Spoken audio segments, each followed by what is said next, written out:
Hi everyone, welcome back to my channel. I was feeling 60s today, so in this reading wrap-up you'll get to look at a 𝕊𝕊𝕀𝔸𝕃. Hopefully it would be entertaining. I've read quite a few books in the past few months, some non-fiction, some fiction, some fantasy, some romances, some thrillers. So without further ado, let's just get on with it. The first book that I want to talk about is 𝕊𝕆𝕀𝔸𝕃 by Layne Fargo, which is a literary thriller in my opinion. It is far too prettily written to be just a crime or a thriller, so that is how I classify Layne Fargo's work in general.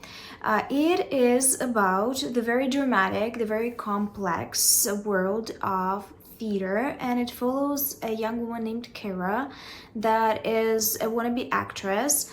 Well, she gets roles, but she never broke out. And at the start of the story, Kira auditions for the lead in a play by a well-known in their circles director and actor. He is supposed to play the second male leading role alongside her, and surprisingly she gets the role, which plunges her into the conflict and drama that she couldn't have predicted. Kira and her roommate slash best friend slash friend with benefit, with whom she has a very codependent relationship, go to a pub to celebrate her winning the role, and they bump into a guy that also does theater. He warns Kira that Malcolm, the director of the play, is extremely toxic and that she should avoid him and his own toxic theater partner Joanna at all costs. But Kira doesn't listen. That is a breakout role for her. It's extremely important. Plus, she finds Malcolm interesting and she knows that Malcolm is attracted to her, which intrigues her.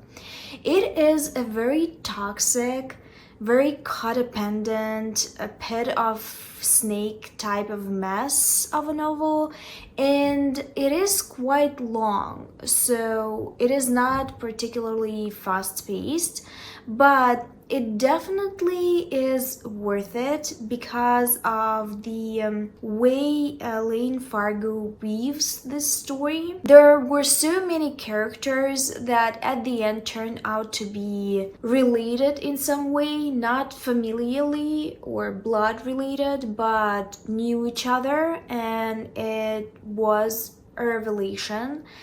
It was very interesting to see at the end how all these people actually were connected. I love Layne Fargo because she offers a little bit more than just plot twists that we come to expect in thrillers and crimes. She adds a lot of interesting characterization. Despite the slower pacing, this book doesn't lack tension and it builds up until the very end. The choices that these characters make simply to fuck with other people were so fascinating to read about. Most of the characters in this novel live by the quote by Hannibal from Hannibal and BC, "I just wanted to see what's going to happen," because they did so much simply to fuck with other characters and to just torture them. It was an interesting read. I greatly appreciate Layne Fargo and her mind, and I recommend to read her more if you're interested in slower paced thrillers and crimes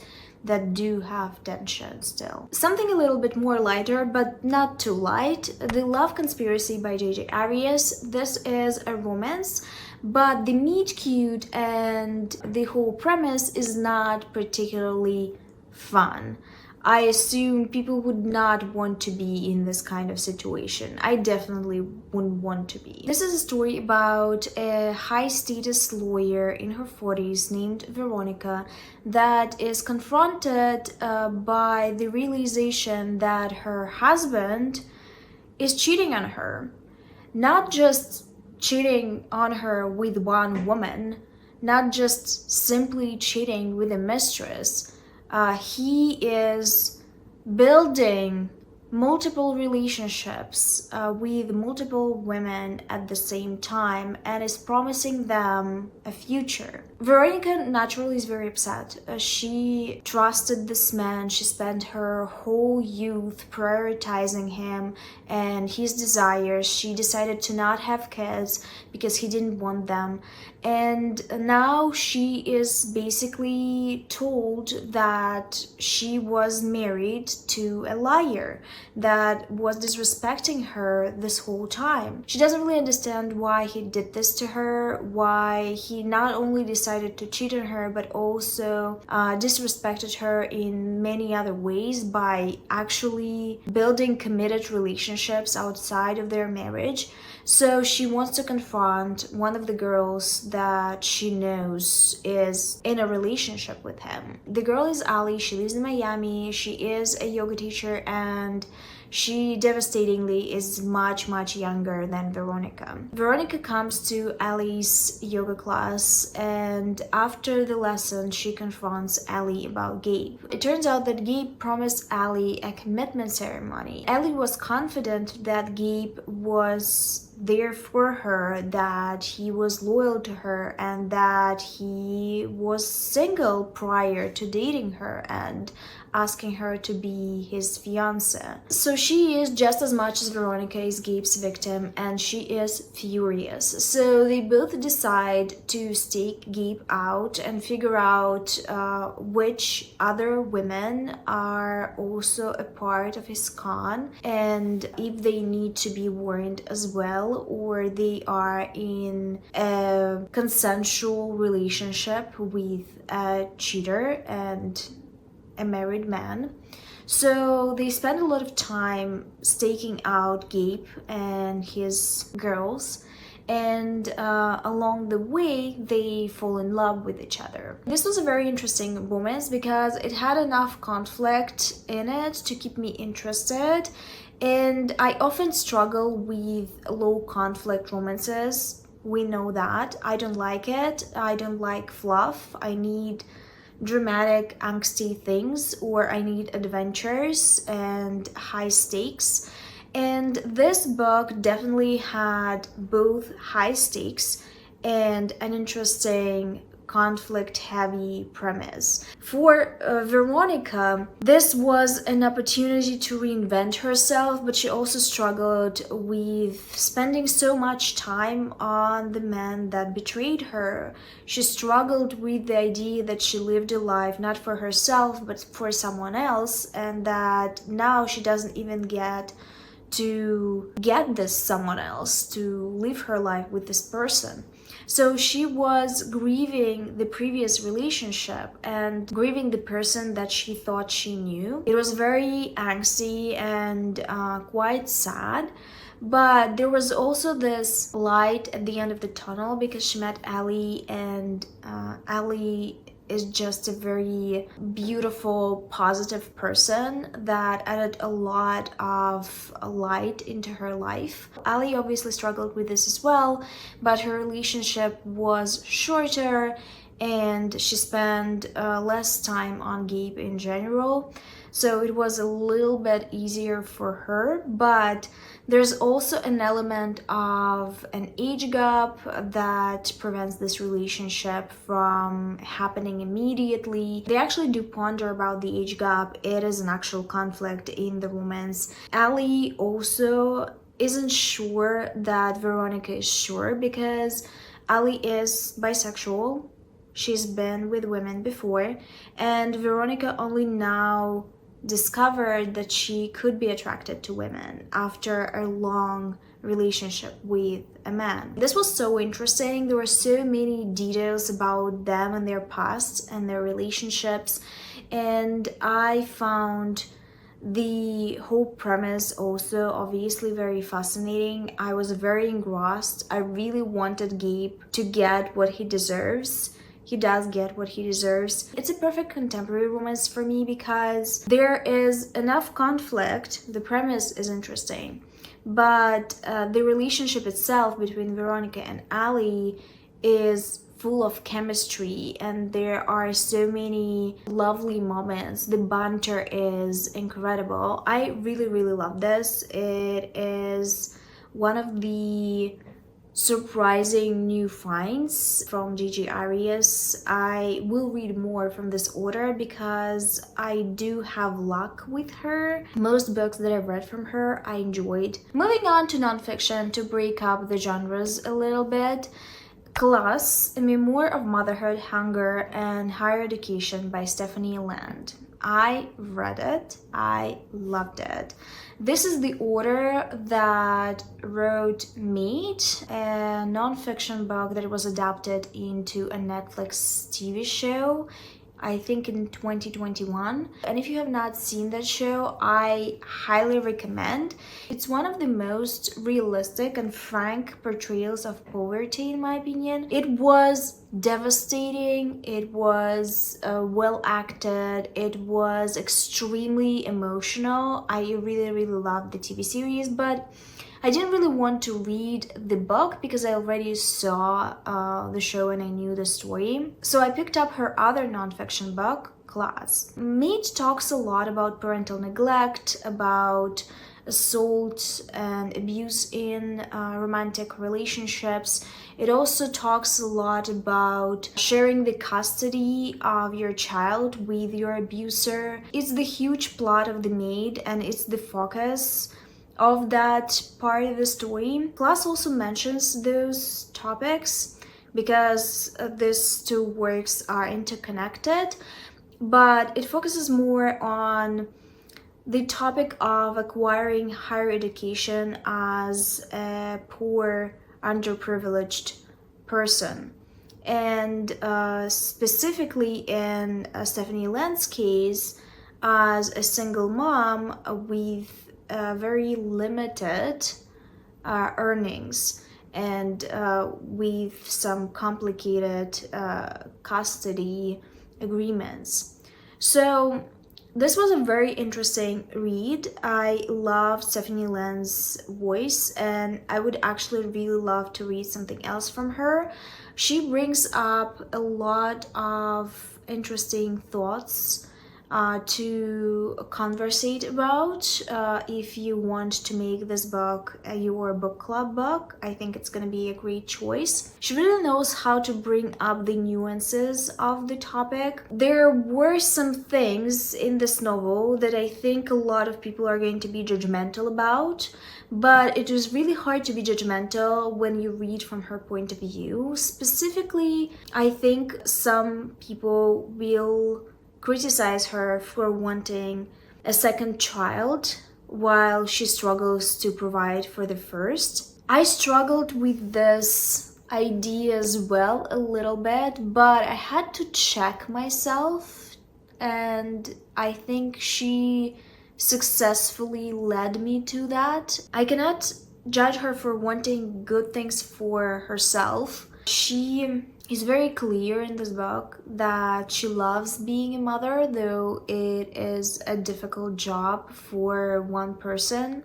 that doesn't have a lot of support. Her parents are horrible, so they weren't very present for her daughter's younger years. She's also objectively a good mother, and should she not achieve happiness just because the system failed her, just because she doesn't have security at home that is owed to her by her parents? It was very interesting how she was trying to break this cycle for the sake of her daughter, and how at the end she actually succeeded. I love this memoir and I highly recommend it, and I would definitely check out other work by Stephanie Land. She in many ways reminds me of my actual queen, my love, Cheryl Strayed. She's just as honest and vulnerable, and that I think is the element that makes a memoir worth reading. Another memoir that I read that is also plenty dark, A Stolen Life by Jaycee Dugard. If you are into true crime, or you just watch the news in general, or you watched the news back in the day, you know about the Jaycee Dugard's case. Jaycee Dugard was kidnapped in the middle of the street out in the open as an 11-year-old, and she was finally found about 18 or 20 years later. She is now a 30-year-old woman, and she came out with her memoir that details the years that she spent with her kidnappers. Her kidnappers were a man and a woman that kept her in their basement. They were both PDF files. They abused and sexually assaulted her, and the woman in that relationship was protecting her boyfriend because she believed that it's better that he's doing this awful, horrible, perverse things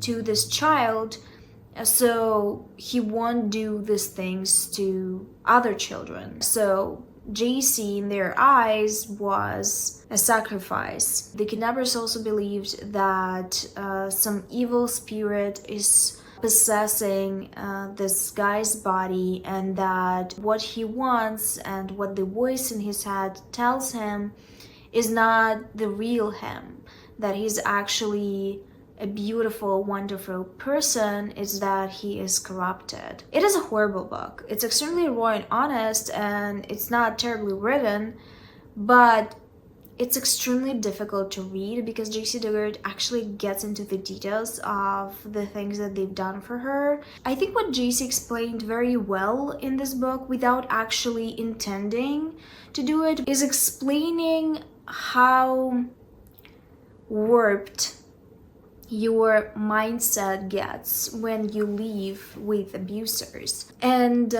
how difficult she found to find her voice again, how difficult it was for her to rebel against them. She explained it very well without really trying, I think. It was actually extremely difficult to listen to this book. I would have struggled more, I think, if I read it physically, but even listening to it was hard. It was just difficult. The next book is much lighter, though it has a dark undertone as many other Kingfisher novels.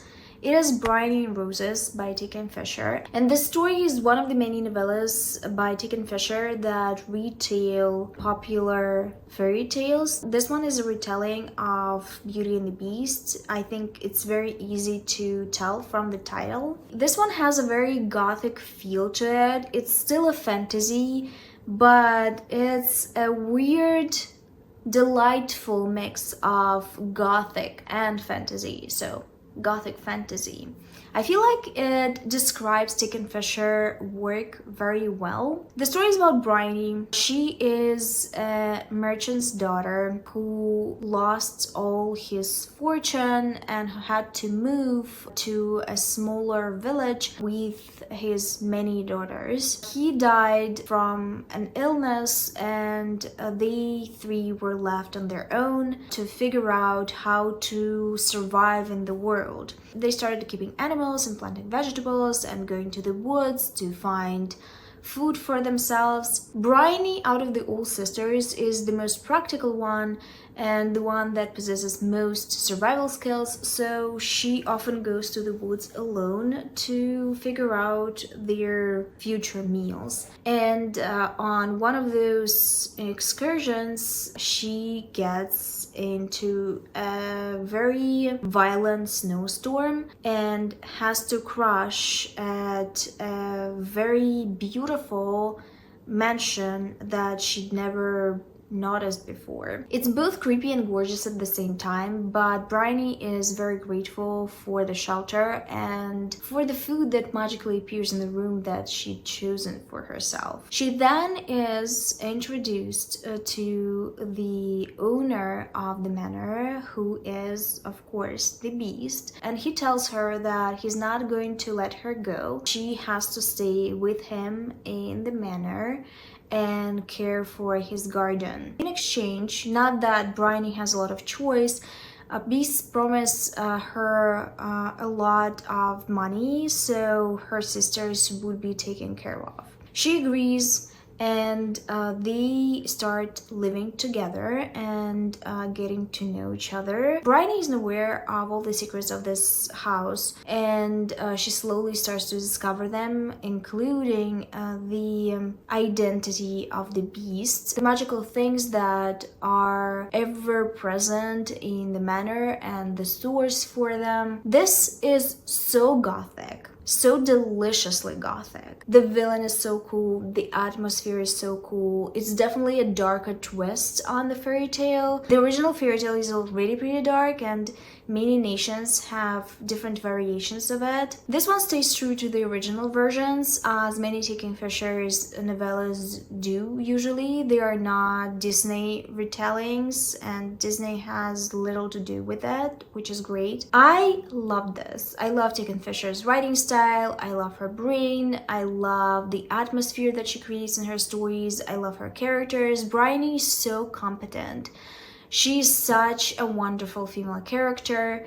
I loved her. She was incredible, and I think Kingfisher really knows how to ride the edge of a believable female character and a strong and competent female character. Bryony is competent, she knows her worth, she knows what she's good at. She has a character though, and she has certain mannerisms that make her human. She is just very delightful. I loved her. And this is not the last book that I'm going to read by Kingfisher, obviously. The next thing that we gotta talk about is another fantasy, but this time it's a whole duology. It's the Malice duology by Heather Walter, which is a retelling of the Sleeping Beauty with a Maleficent and Aurora romance in the center. And it also is heavily built about Fae lore.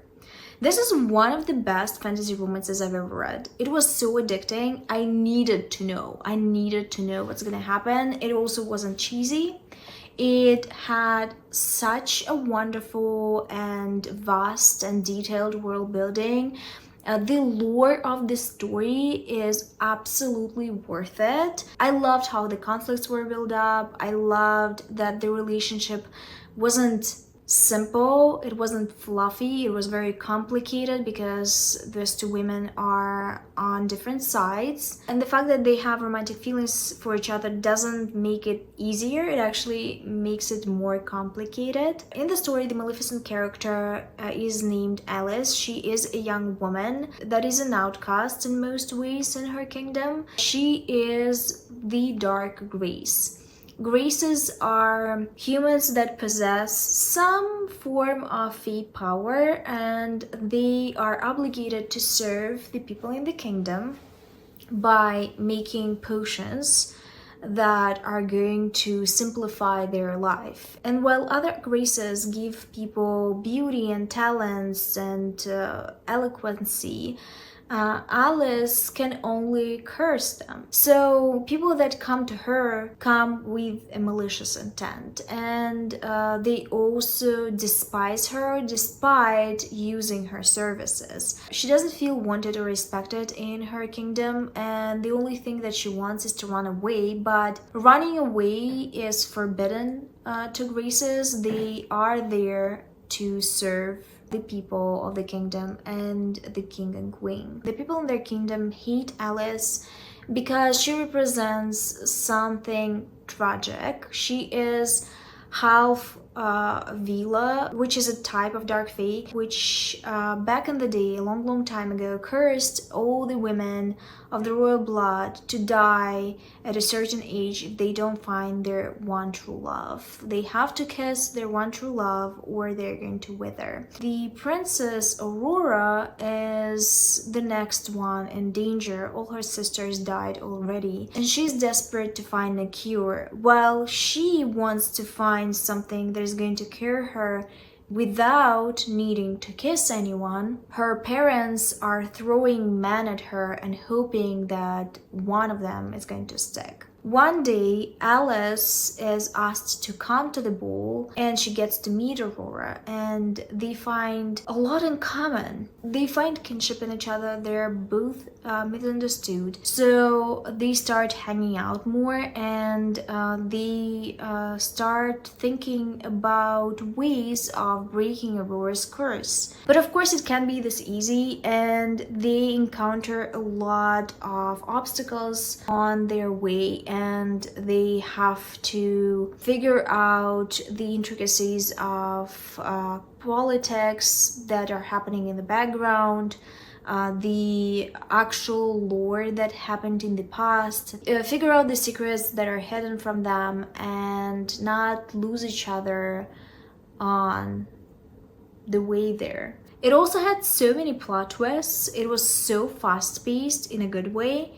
I love this, and I think my favorite part of the story is the first part of the second book because of how much world building is done in this book, how many new races we meet. It gave me such a good Fae lore world building that a lot of the books that I've read about Fae previously had not given me. I love this. I highly recommend it. If you're looking for a queer fantasy romance, if you're looking for a Fae fantasy in general, it is such a good duology. The next two books are going to be crimes and thrillers. The first book that I wanted to talk about out of this bunch is Delicate Condition by Danielle Valentine.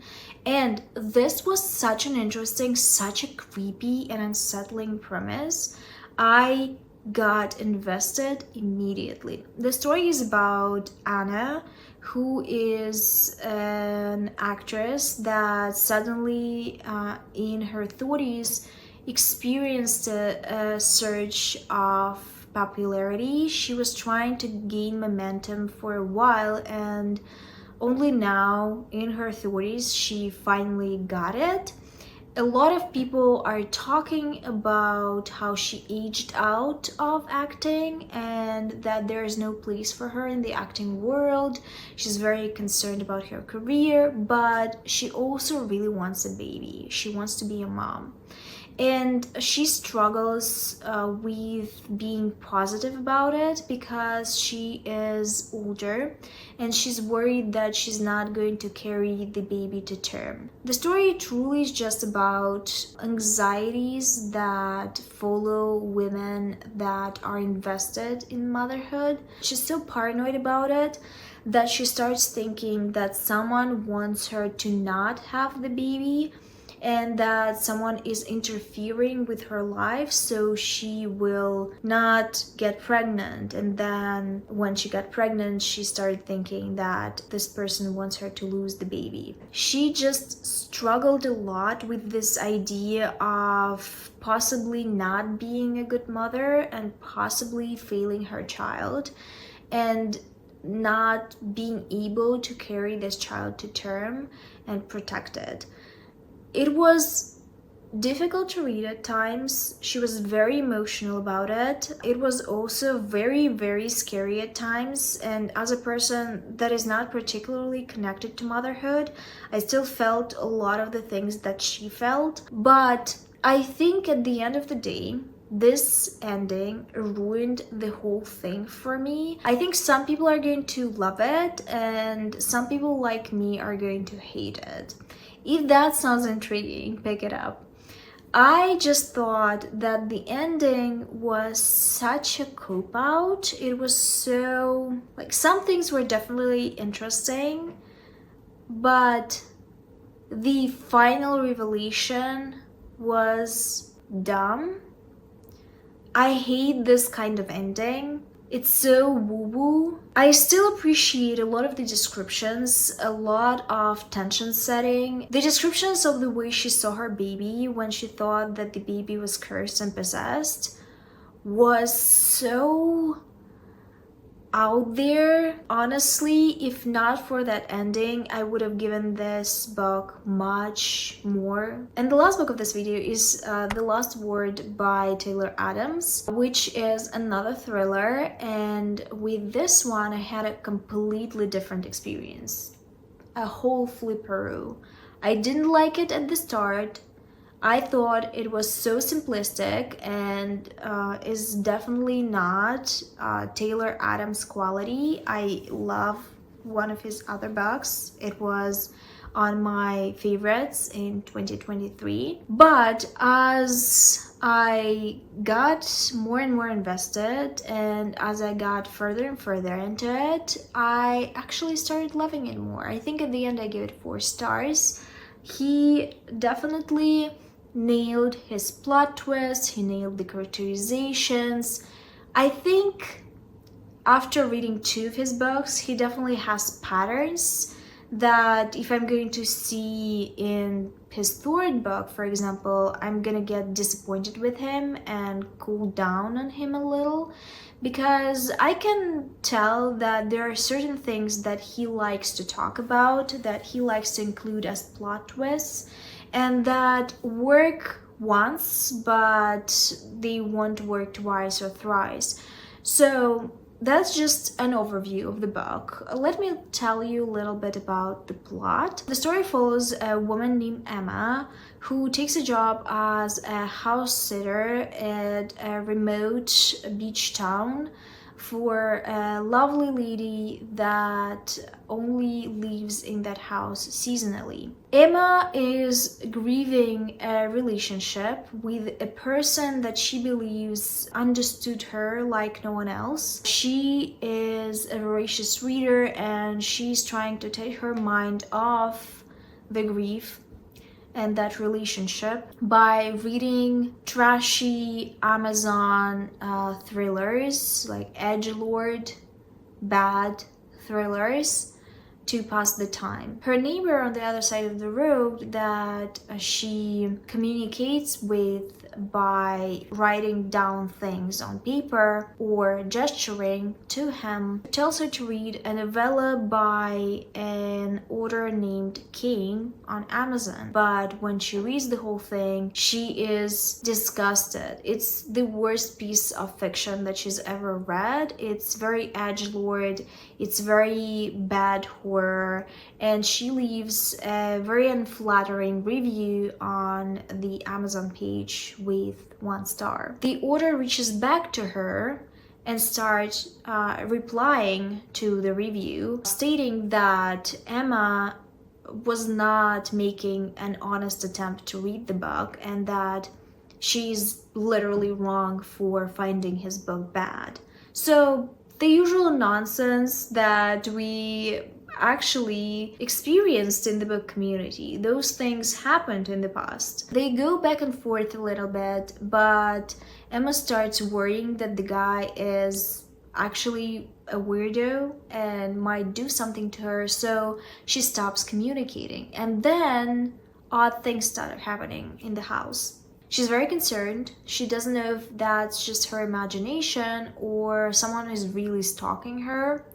And she starts receiving weird messages from her neighbor as well that warns her that he saw an odd person around the house. She becomes more and more paranoid until she actually gets attacked by King, the author of the shitty novella, and has to try and survive him in this house. This is very action-packed, very plot twisty, as I believe all Taylor Adams books are. I loved some plot twists. I hated one specific plot twist because I saw it before in his previous book, but the ending was still very satisfying, and I think that is what turned me around in the book. Because for the first part, I thought it was just so shallow and wasn't particularly fascinating or inspiring, so I was just listening to